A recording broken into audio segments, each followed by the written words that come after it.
Look, if your plan for this Eid is to serve your guests that traditional dry beef that requires an entire glass of water and a prayer just to swallow once, please don't. Spare your relatives. We want them to leave happy, not choked. Try this Lemon Chatkhara Boti instead. It builds this beautiful thin crusty layer on the outside, soft inside, slightly crisp outside, and full of that spicy tangy flavor. So we are starting with half a kilo of small beef pieces.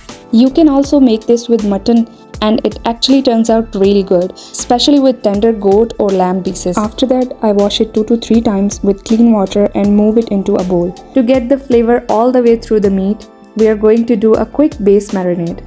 Toss in 1 medium onion, it's roughly chopped, a tablespoon of fresh ginger garlic paste,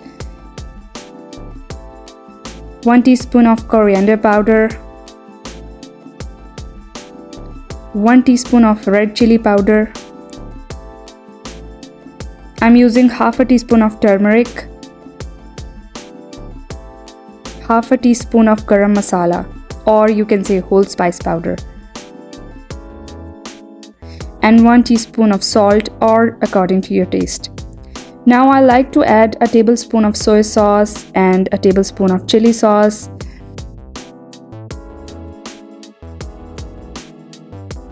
a tablespoon of white vinegar. This gives it a really nice tang, but it also helps break down the meat so it gets super tender. And I'm just adding a tiny pinch of orange food color just for a vibrant look at the end. Let's give this a really good mix with our hands or a spatula until every single piece changes color. Next, just slide everything straight into the pressure cooker. I'm going to use my instant pot today to cook this until it's melt in your mouth soft. Every pressure cooker behaves a bit differently, so you can just set your timer according to the type of meat you have or even the area you're living in.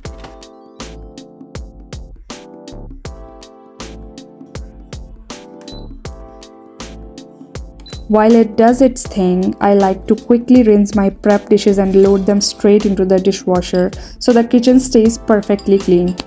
By the way, I really want to know, how do you handle the kitchen chaos on Eid day especially? Do you clean as you go like this, or do you leave the big pile of dishes for the very end? Let me know in the comments because I love reading how you guys manage your kitchens. By the time dishwasher is closed and running, our pressure cooker is completely done.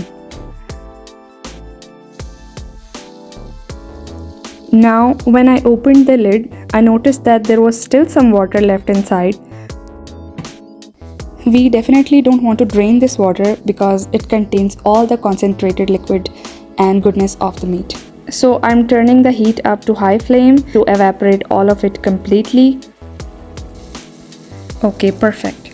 You can see the water has completely dried up and that thick rich marinade is sticking right to the beef. Before we add the rest of our ingredients, I've shifted the cooked beef into a separate bowl just to let it cool down a bit. We are going to prep our secret texture ingredient. I've taken some whole coriander seeds in a mortar and pestle and I'm just coarsely pounding them with the pestle. You don't want to make this into a fine powder at all. It should look just like this. So I'm taking 1 tablespoon of these coarsely pounded coriander seeds. Next, we shake in 1 teaspoon of chili flakes and half a teaspoon of kasuri methi or dried fenugreek leaves for that amazing aroma. Then we squeeze the juice of whole lemon right over it. When you're tossing everything together here, please treat the meat very gently. Remember, the beef is already beautifully cooked and super tender. If you go in there swinging your spoon aggressively like you're fighting someone, you will turn this gorgeous snack into a plate of beef halwa. So keep your hands light.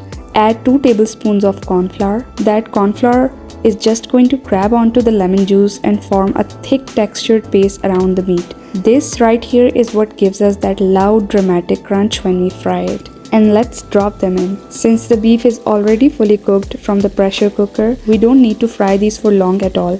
We are literally just waiting a few minutes for that pale coating to turn into a gorgeous deep golden crust. That is exactly the texture we are looking for. To serve it up, just pile them high on a plate. Squeeze some fresh lemon juice while they are still hot. Oh, and a quick little tip for you guys to save some sanity on Eid day. You can actually pressure cook the meat and freeze it days in advance. Then when your guests show up, All you have to do is thaw it, toss it in the spices and corn flour, and fry it fresh in 5 minutes. The full measurements are down in the description box. Eid Mubarak to you and to your family, and I will see you in my next video. Thanks for watching. Allah Hafiz.